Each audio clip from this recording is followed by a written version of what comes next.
अनंत चतुर्दशी व्रत कथा। बहुत समय पहले सुमंत नाम का एक ब्राह्मण था। वह बहुत ही नेक और तपस्वी भी था। उसने दीक्षा नाम की औरत से विवाह किया था और दोनों को सुशीला नाम की एक पुत्री भी थी।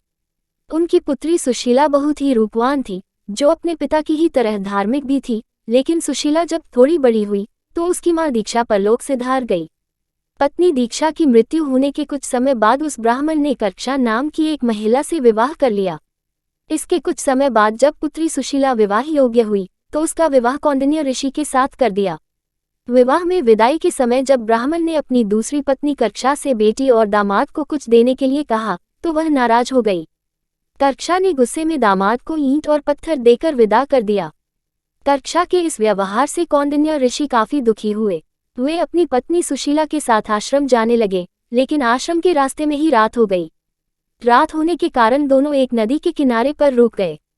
इसी दौरान सुशीला ने देखा कि नदी के किनारे कुछ स्त्रियां सुंदर कपड़ों में सजी हुई हैं। वे किसी देवता की पूजा भी कर रही थी। सुशीला उन स्त्रियों के पास गई तो उन्होंने बताया कि वे अनंत व्रत की पूजा कर रही हैं और उन्होंने उस पूजा की महत्ता के बारे में भी बताया। उन स्त्रियों की बात सुनकर सुशीला ने भी उसी समय उस व्रत को करने का मन बनाया और 14 गांठों वाला डोरा भी हाथ में बांधकर वापस ऋषि कौंडिन्य के पास चली आई। जब ऋषि कौंडिन्य ने सुशीला से उस डोरे के बारे में पूछा तो सुशीला ने उन्हें सारी बात बता दी।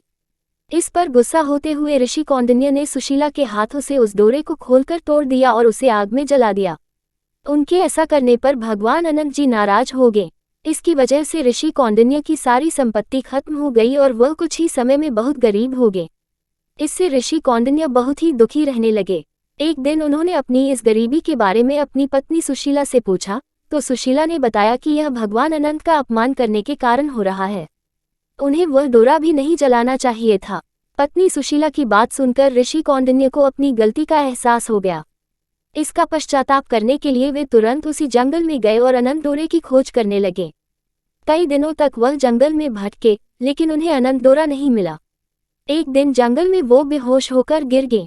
तभी उसके सामने भगवान अनंत प्रकट हुए। उन्होंने ऋषि कौंडिन्य से कहा, हे कौंडिन्य, तुमने अनजाने में ही सही लेकिन मेरा अपमान किया था। उसी की वजह से तुम्हें ये सारे दुख झेलने पड़े हैं। अब तुमने अपनी उस गलती का पश्चाताप कर लिया है, इसलिए मैं तुमसे बहुत प्रसन्न हूँ। मैं तुम्हें वरदान भी देता हूँ कि जब तुम घर जाकर पूरे विधि विधान से मेरा अनंत व्रत करोगे तो अगले 14 सालों में तुम्हारे सारे कष्ट दूर हो जाएंगे। तुम हर तरह के सुख से संपन्न हो जाओगे। उद्धरण चिन्ह। भगवान अनंत की बात सुनकर ऋषि कौंडिन्य घर गए और विधि विधान से अनंत व्रत करते हुए भगवान अनंत की पूजा की। कुछ समय बाद धीरे धीरे उनके सारे कष्ट दूर हो गए। कहानी से सीख, कभी भी किसी का अपमान नहीं करना चाहिए, खासतौर से धर्म से जुड़ी चीजों का। ऐसा करने से बुरे परिणाम हो सकते हैं। दोस्तों, आपको हमारी वीडियो कैसी लगी कमेंट बॉक्स में अवश्य बताएं। साथ ही वीडियो लाइक करें एवं चैनल को सब्सक्राइब करें। धन्यवाद।